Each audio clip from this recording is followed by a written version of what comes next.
Assalamualaikum warahmatullahi wabarakatuh. Di sini kami akan mempresentasikan mata kuliah Pendidikan Agama dengan dosen pengampu Bapak Muhammad Husni Mubarok, SPD IMPD. Kami dari kelompok 3, kelas G5 Manajemen semester 3 yang beranggotakan 4 orang, yaitu ada Erva Sayrohman, ada Yusti Maulida, ada Chelsea Erliana Putri Triawan, dan ada Almira Fauziah. Selamat menyaksikan. Di sini kami akan membahas materi tentang Al-Mawani fi Ma'rifatullah atau penghalang mengenal Allah. Secara garis besar, terdapat dua hal yang menghalangi manusia dalam mengenal Allah.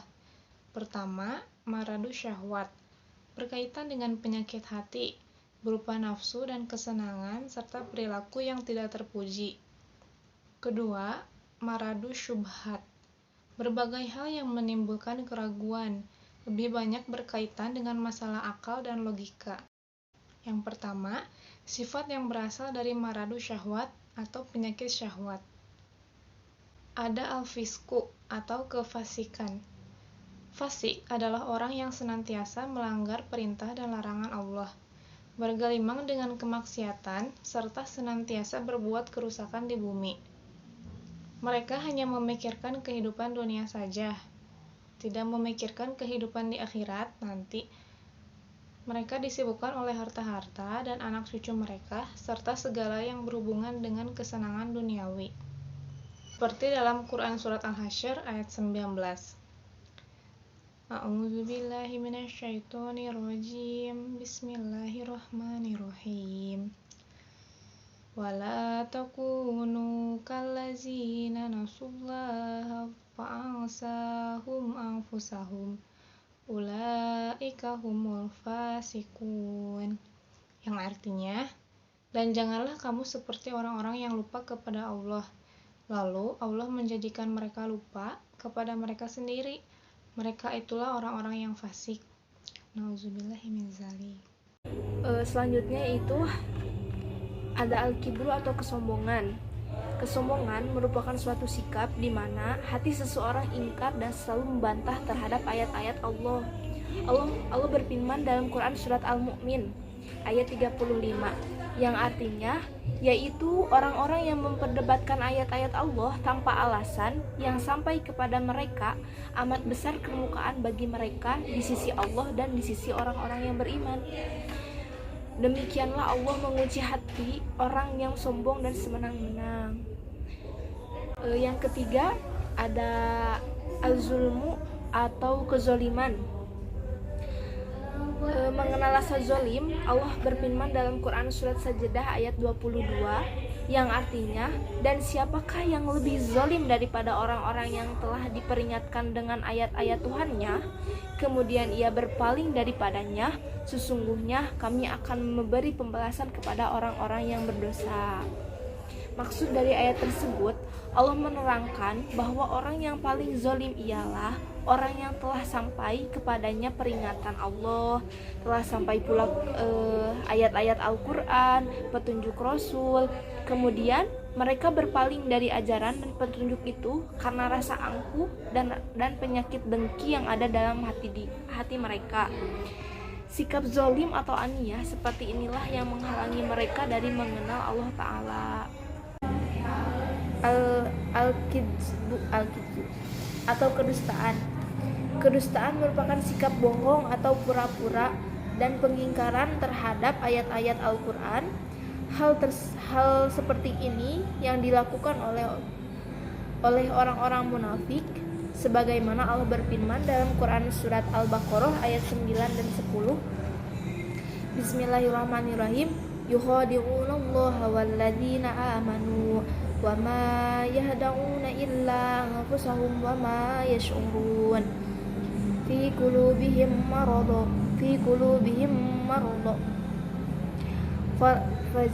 fazadahumullahu marada wa lahum adabun alim bima kanu yakdibun.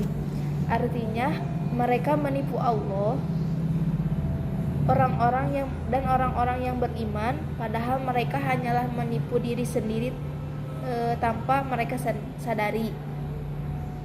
Dalam hati mereka ada penyakit, lalu Allah menambah penyakitnya, dan mereka mendapat azab yang sangat pedih karena mereka selalu berdusta. Kelima, kasratul ma'asyi atau banyak melakukan perbuatan maksiat. Allah Ta'ala berfirman, kala bal rona ala qulubihim ma kanu yaksibun, yang artinya sekali-kali tidak demikian. Sebenarnya apa yang selalu mereka usahakan itu menutupi hati mereka.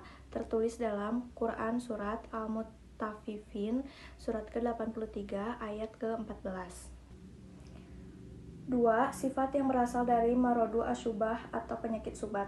Pertama, al-jahlu, kejahilan atau kebodohan, yakni tidak mau memikirkan ayat-ayat Allah Ta'ala, baik ayat-ayat kauliyah yang tersurat dalam Al-Quran maupun ayat-ayat kauniyah yang tersirat di seluruh penjuru alam semesta. Inilah yang menyebabkan terhalangnya manusia dari mengenal Allah Ta'ala. Walazina kazabu bi ayatina summu wa bukmun fi zulumat wa may yasha'illahu yudlilhu wa may yasha' yaj'alhu ala siratim mustaqim, yang artinya, dan orang-orang yang mendustakan ayat-ayat kami adalah tuli bisu dan berada di dalam kegelapan gulita. Barang siapa yang dikehendaki Allah dalam kesesatan, niscaya disesatkannya, dan barang siapa yang dikehendaki Allah untuk diberi petunjuk, niscaya ia akan dijadikannya berada di atas jalan yang lurus. Kedua, al-irtiab atau keraguan-raguan. Hal ini disebabkan karena sedikitnya ilmu dan ma'rifah atau pemahaman. Bisa dikatakan pula keraguan-raguan ini lahir dari kebodohan. Begitulah orang-orang munafik selalu berada dalam kondisi terombang-ambing di antara iman dan kafir. Allah Ta'ala berfirman, wala yazalul ladzina kafaru fi miryatin minhu hatta ta'tiyahumus sa'atu baghtatan aw yatiyahum azabu yaumin akim, yang artinya, dan senantiasalah orang-orang kafir itu berada dalam keraguan-raguan terhadap Al-Quran sehingga datang kepada mereka saatnya kematian, dan dengan tiba-tiba atau datang kepada mereka azab di hari kiamat. Tertulis dalam Quran surat Al-Hajj surat ke-22 ayat ke-55. Ketiga, al-inhiraf, penyimpangan. Manakala manusia tidak mau berpegang teguh kepada petunjuk Allah Ta'ala, tidak mau berkomitmen melaksanakan tuntutannya, bahkan mereka malah mengikuti hawa nafsu dan akal fikirannya. Saat itulah hatinya akan keras membatu, terhijablah petunjuk Allah Ta'ala darinya. Ia pun melangkah semakin jauh dari jalan yang lurus, sehingga tak mampu mengenal Allah Ta'ala dengan benar. Hal seperti ini pernah dilakukan oleh orang-orang Yahudi pada masa lalu. Allah Ta'ala berfirman, A'udzubillahi minasyaitonirrajim. Fabima naqdihim mitsaqahum la'annahum wa ja'alna qulubahum khashiyah yuharrifuna al-kalima 'an mawadi'ih wa nasu khadza mimma bih wala tazalu tattali'u ala kha'inatin